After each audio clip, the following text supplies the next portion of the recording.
Hey, welcome back. So just gonna go over real quick what I've come up with as far as what actually happened to this car, because the timing belt, as you can see, isn't broken. So something that's a fairly common fault, I shouldn't say fault, something that happens unfortunately too commonly when these tensioners get bolted in. If I can get my flashlight to work here, down here, is it's supposed to go something like this. The belt's on, that'll come around,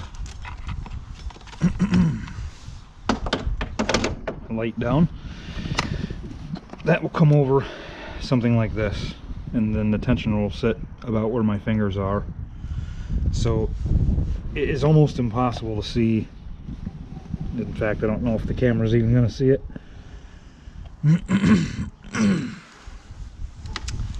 Down here, there's some broken casting right about in front of my finger there. Don't know if you can see that. What happens is, whoever installed the cam belt did the timing job.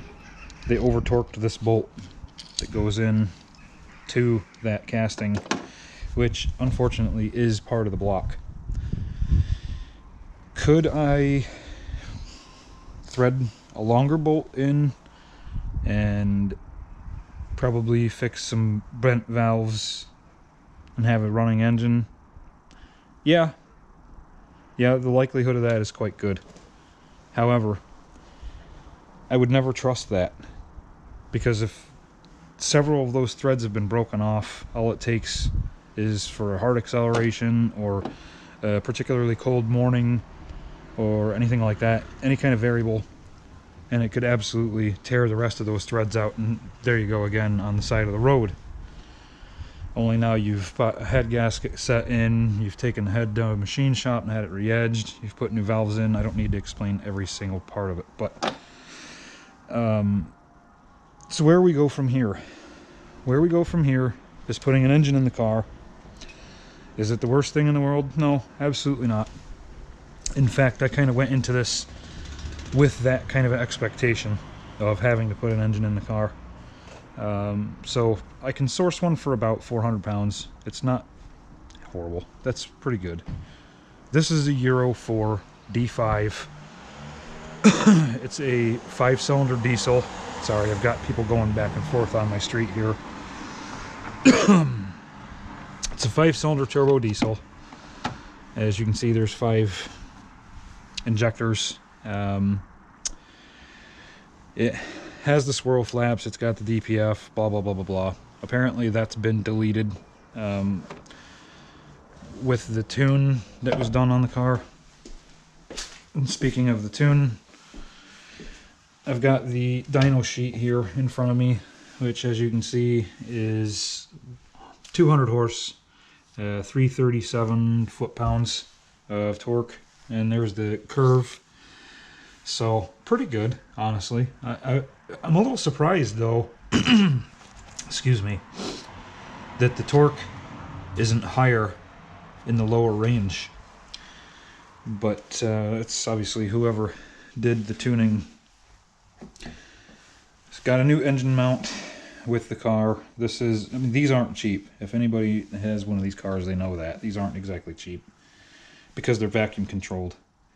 And what always happens is this will snap off, or the vacuum hose will actually break, or this rubber grommet here will disintegrate, and anyway, you end up with some pretty bad vibrations from it. So I got a new one of them with it, which is nice. Got new injector seals, which is also good because my D5 and my Ocean Race needs them as well. And there's, I think, enough in there to do both cars. So still haven't done anything with that tire yet. Not exactly priority. To go over exactly what's entailed with removing this engine, if you go by Volvo's books, they would say to drop the subframe with the gearbox and the engine intact and do your work outside of it that way. So drop it out from the bottom. However, I don't have the space here, as you can see, to do that, and I don't have a way to lift the car up high enough to get the engine gearbox all the way down to the ground and then pull it out in the front.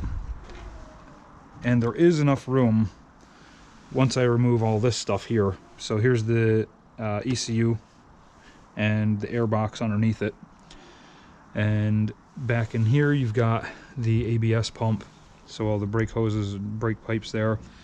You've got the power distribution block there. I'm going to remove all of that, which isn't actually that hard. It's pretty straightforward, most of this stuff. I mean, there's a couple of clips here for the ECU, and then getting the airbox out is literally as simple as just changing an air filter.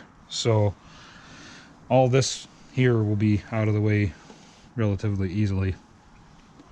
The power distribution block, excuse me, there's I think 3 plugs on it. There's one here, there's the main battery cables, and then down below there's a plug that goes into the bottom of it for the glow plug relays and all the high amperage relays on the bottom of it.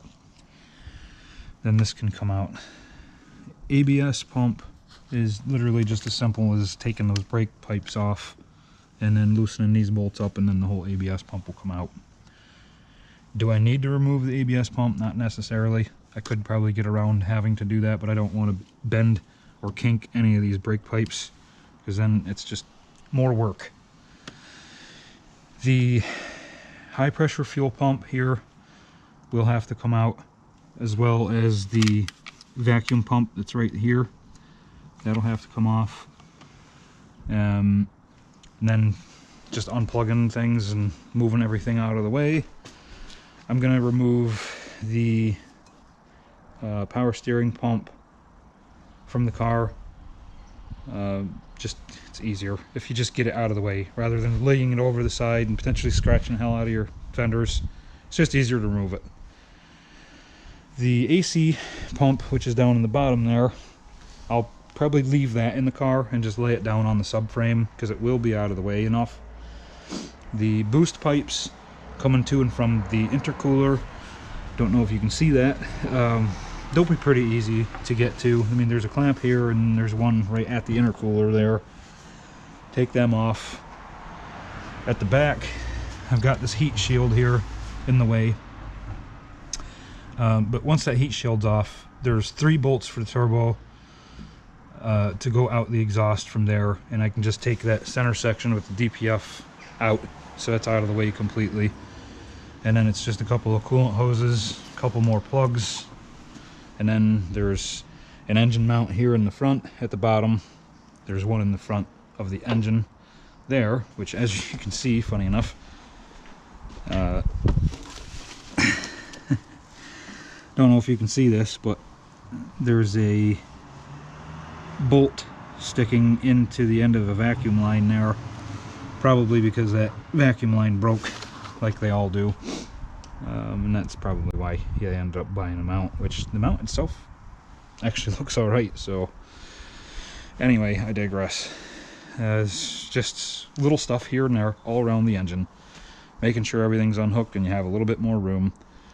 Get a hoist in here, pick up the front of the engine, I'm sorry, the passenger side of the engine,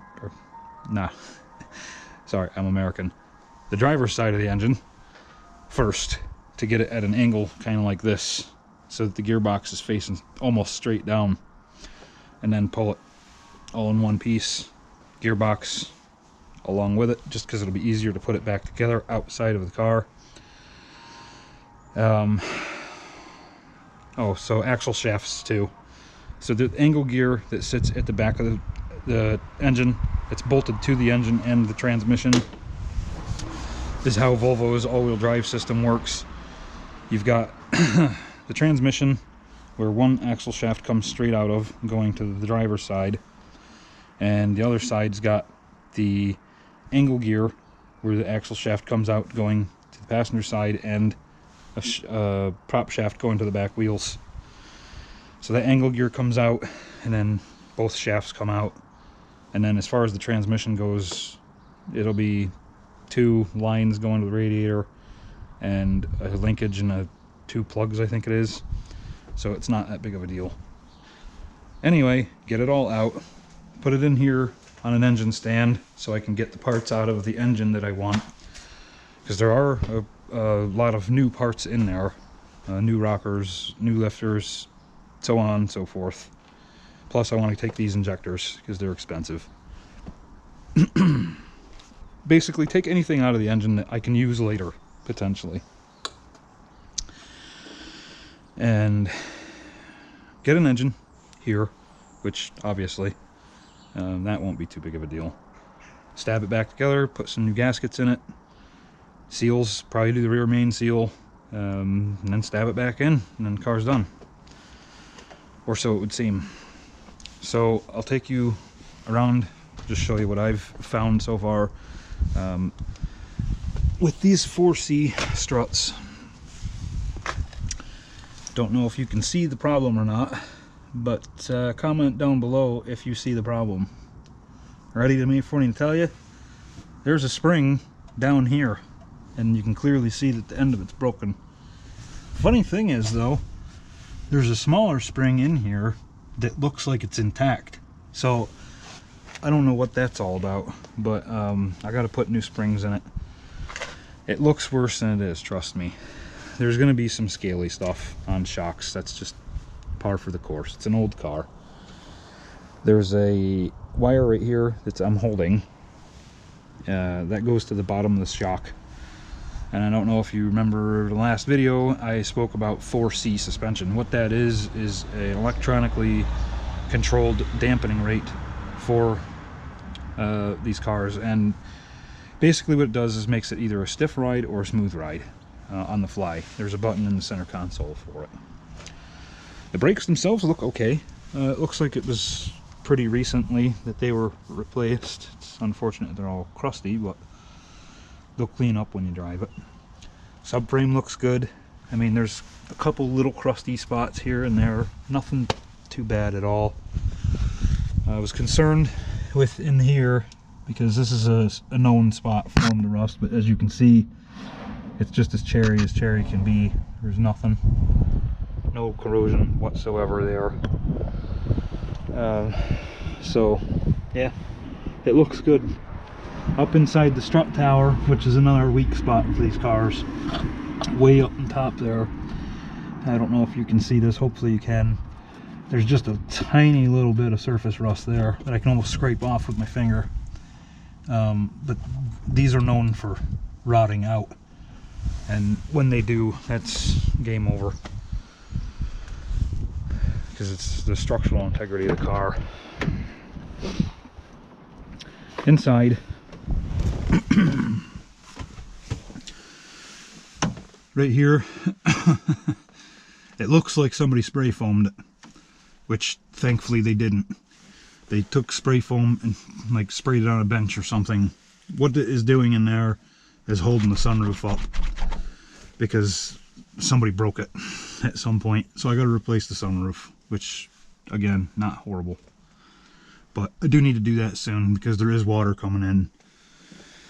And with these cars, the central electronic module that runs everything in the car is down in the driver's footwell, which water comes in here, down the A-pillar, right into that CEM. So I got to do that soon. Here's the button for the 4C. The interior is in really nice condition. I've been looking over everything. This phone, by the way, does work. I don't know if the handset works, or if, how to use it for that matter, but I know that the phone works because I tested it by accident. But everything seems to work fine aside from the sunroof. I pulled a couple codes off the car just to see if anything was stored, and really the only thing that was stored was a cam position, which, I mean, obviously, because of the timing belt coming off. But yeah, I mean, everything in here looks good. Oh, and by the way, this here is a speaker, but it's not for the RTI. It's for the phone, which I guess makes sense. If you're not using the handset, all the sound from whoever you're speaking to comes through this, which I think is quite nice, because it's not through all the car speakers, which can be kind of obnoxious. But moving to the back, I threw the battery on a fairly quick charge, and it is holding a charge, which is good, so that will save me a little bit of money not having to buy a battery right away. There's a little bit of crusties in here, nothing that I can't clean up and coat. A little bit of PR 15. That's just the vent for the battery, which I gotta put back in there. It looks like somebody had to cut the mount for the battery off. Probably got a little bit rusty and couldn't get the bolt out. Fair enough. But yeah, I mean, everything in here looks okay. There's the timing cover. So there's the engine code. It's a D5244T Euro 4. Euro 3 is what I have in my car.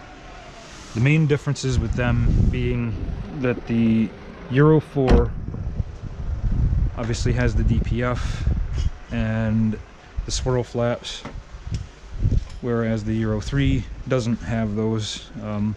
It's just emission stuff. But also the Euro 4 has a little bit more horsepower than the Euro 3. The Euro 3 is a 163 horsepower, whereas the Euro 4 is a 185. Not a huge difference, but a difference nonetheless. But this car will be 200, which is nice. I mean, are you ever going to use 200 horsepower around here on these little roads? Probably not, but it's nice to have the option. Yeah, so there you go. A little update on what's happening. I did test those headlights, they work.